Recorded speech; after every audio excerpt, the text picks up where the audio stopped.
Pak Agus Rohmat, selamat pagi. Selamat pagi. Apa kabar Pak Agus? Alhamdulillah baik. Gimana Mas Kozi ya? Ya, Donas sama Kozi. Ya, dengan Donan Kozi ya. Oke. Alhamdulillah pun kita baik-baik sehat juga nih. Pak Agus Rohmat, kemarin ya kita mendengar kabar yang dahsyat. Polri bersama Presiden Prabowo melakukan pemusnahan barang bukti narkoba berbagai jenis dengan jumlah yang luar biasa besar, 214,84 ton. Nah, BNN dalam hal ini BNNP tentu juga menjadi garda terdepan ya Pak ya, dalam perang melawan narkoba.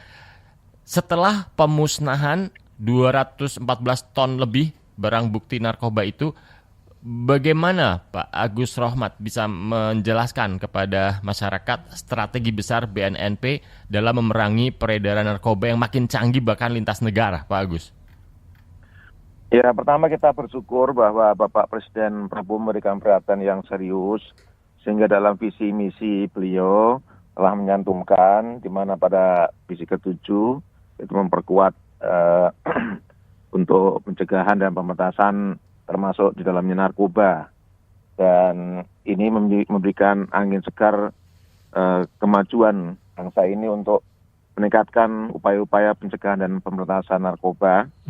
Dan tentu harus sadari bahwa Polri maupun BNN tidak mungkin bekerja sendiri, maka kami harus berkolaborasi dengan berbagai stakeholder yang terkait, baik itu pemerintah pusat, pemerintah daerah, kemudian juga masyarakat, yaitu tokoh-tokoh masyarakat, kemudian juga pengusaha, kemudian lembaga pendidikan, dan termasuk juga teman-teman dari media atau kami sebut dengan pentahelix. Maka kolaborasi ini harus dilakukan dengan serius dan harus dengan integritas dan komitmen bersama. Kami dari BNN Provinsi Jawa Tengah telah melakukan MOU atau perjanjian kerjasama dengan berbagai pihak, dan kami telah sepakat melakukan upaya-upaya. Yang pertama adalah upaya-upaya pencegahan. Pencegahan itu dengan tujuan meningkatkan daya tangkal dan daya cegah masyarakat di Jawa Tengah. Antara lain apa? Yaitu memberikan sosialisasi kerjasama dengan PKK. PKK ini kita tahu sampai ke Dasawisma. Dari mulai provinsi, kabupaten, kota, kemudian sampai kecamatan, desa, RT, RW. Kami setiap bulan memberikan materi, informasi tentang apa itu narkoba, bagaimana ciri-ciri orang menggunakan narkoba, kemudian bagaimana mengatasinya, sampai bagaimana mengajak yang bersangkutan rehabilitasi. Dan ini sangat efektif sekali karena mereka, ibu-ibu ini sangat care dengan suaminya, dengan anaknya, dengan lingkungannya, dan ini memberikan dampak yang cukup luas dalam pencegahan. Kemudian upaya lain untuk pencegahan, kami juga mengembangkan terobosan-terobosan lain seperti ada namanya KKN tematik. Kami kerjasama dengan lembaga pendidikan perguruan tinggi, anak-anak yang melakukan KKN, kami berikan pelatihan selama 2-3 hari. Kemudian setelah memiliki pengetahuan dan keterampilan untuk melakukan sosialisasi, maka kami terjunkan mereka ke daerah-daerah rawan penyalahgunaan narkoba. Dan ini juga disambut baik. Mereka terjun ke komunitas, ke sekolah-sekolah, ke warga untuk memberikan sosialisasi. Selain itu juga kami menciptakan kawasan-kawasan bersinar. Kawasan bersinar itu antara lain adalah kampus bersinar, sekolah bersinar, kemudian juga industri bersinar, kawasan wisata bersinar, yaitu bersih dari narkoba. Ya, dan kami juga tidak mungkin tanpa kerjasama dengan pemerintah daerah dan Forkopimda. Oleh karena itu kami sering terjun ke kabupaten kota untuk memberikan pembinaan kepada Bapak Bupati, Wali Kota, kemudian juga Kapolres, Dandim, Kejaksaan, Pengadilan, untuk meningkatkan sinergi pencegahan dan pemberantasan serta rehabilitasi di kabupaten kota. Kita sadari bahwa upaya pemberantasan ini sudah cukup masif ya, baik dari kepolisian maupun dari BNN. Tapi upaya rehabilitasi ini masih sangat kurang. Masih sangat kurang. Sehingga kadang-kadang teman-teman dari kejaksaan maupun pengadilan, ketika dia mau melaksanakan restoratif justice maupun melaksanakan putusan hakim yang melakukan rehabilitasi, mereka kesulitan untuk mencari tempat rehabilitasi di kabupaten kota. Maka kami mendorong para bupati, wali kota untuk memanfaatkan rumah sakit umum daerah untuk bisa dijadikan tempat rawat inap maupun rawat jalan. Dan tentu harus kerjasama dengan kami supaya kami bisa melakukan pembinaan baik dokter maupun para medisnya untuk menjadi konselor adiksi. Nah, ini upaya-upaya lain masih banyak, Mas. Seperti kami melakukan safari religi. Safari religi itu kami lakukan setiap minggu kami ke gereja-gereja.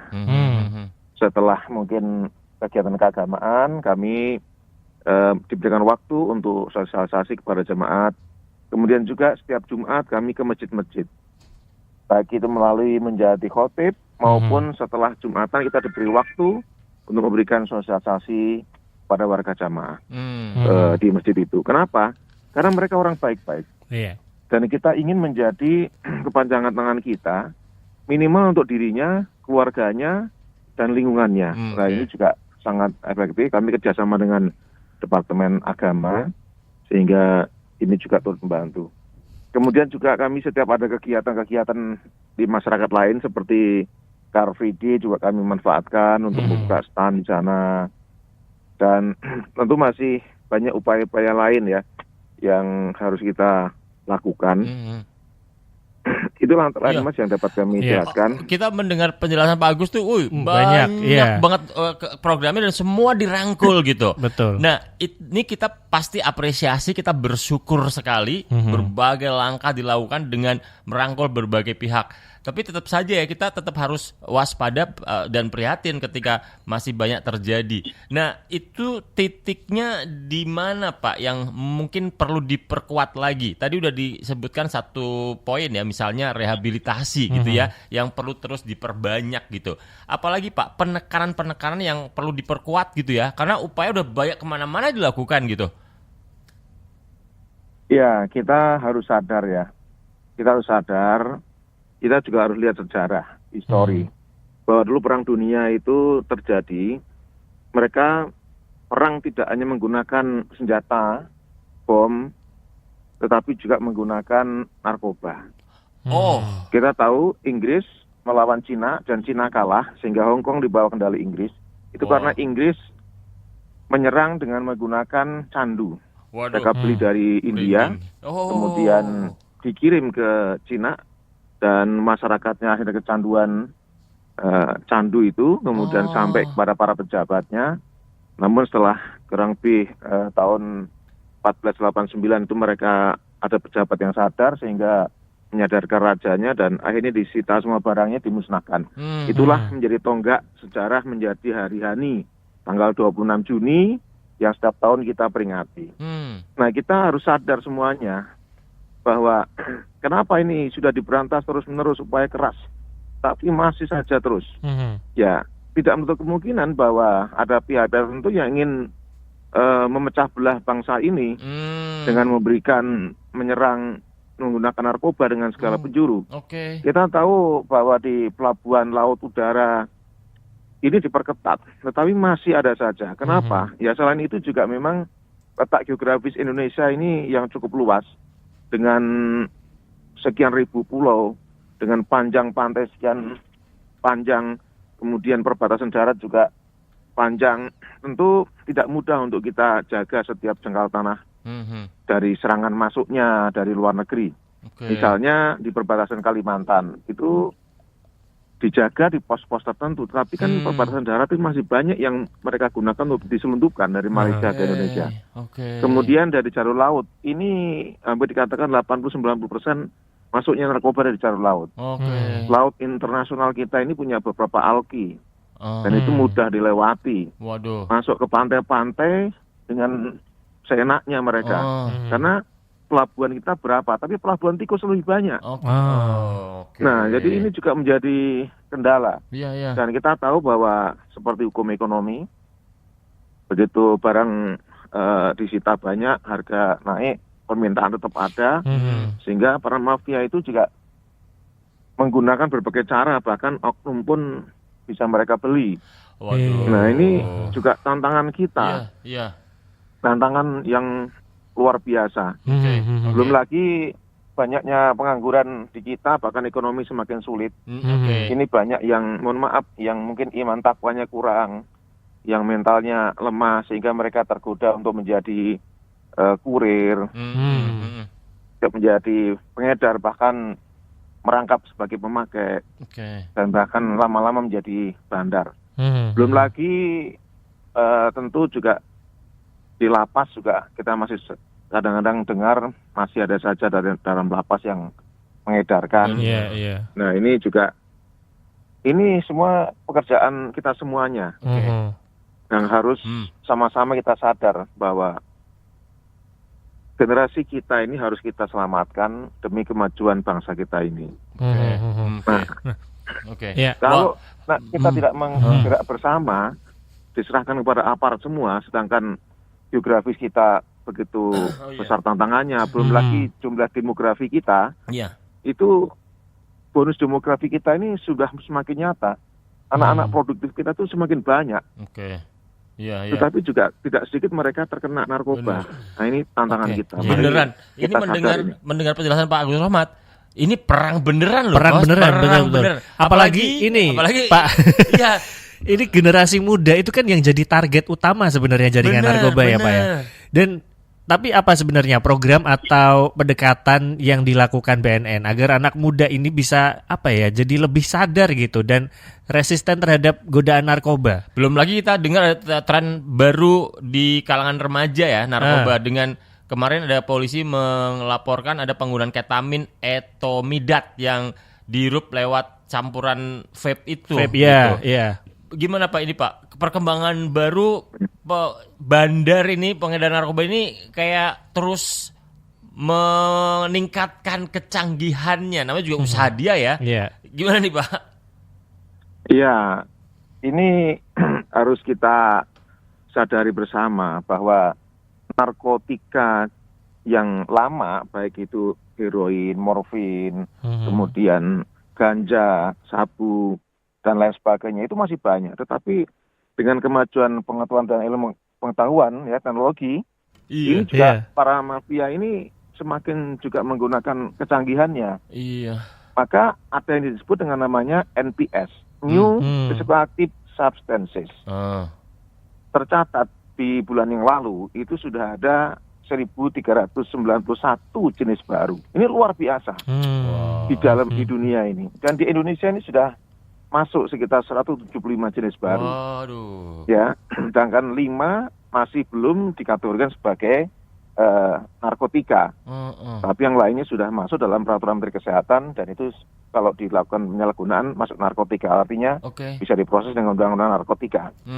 Nah, 5 itu antara lain ya tadi yang disebutkan, ada ketamin, ada indomidate, ada keratum, dan sebagainya ya. Ada 2 lagi. Nah, ini tantangan yang baru.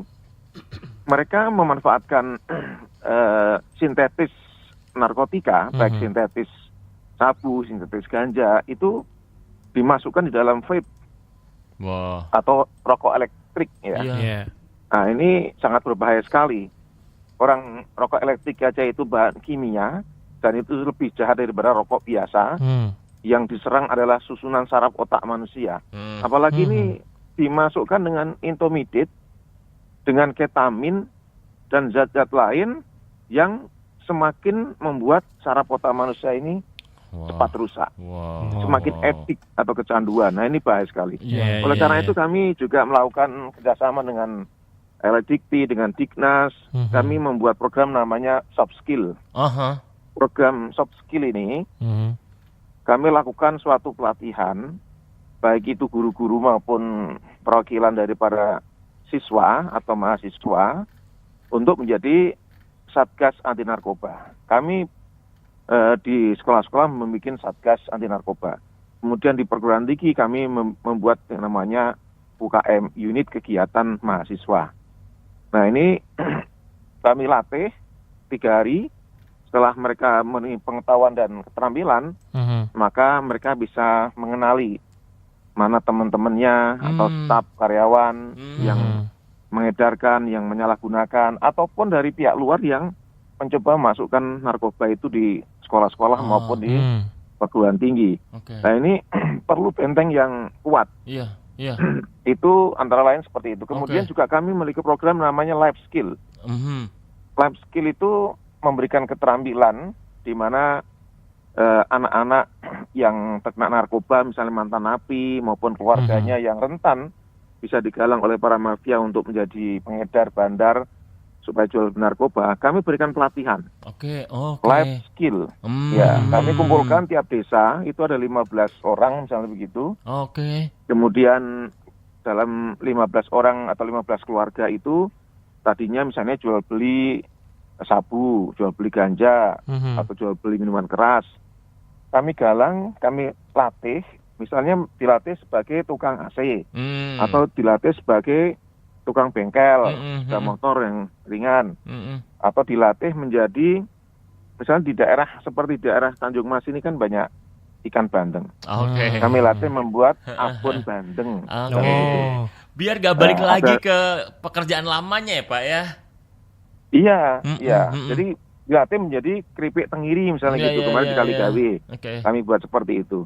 Nah ini tentu diberikan keterampilan, kamu berikan modal, kamu berikan alat. Nah, setelah itu mereka kita bina dan kita titipkan kepada lurah, camat. Ya kita harapkan tentu turun tangan dong Pemkot, wali kota dengan dinas terkaitnya.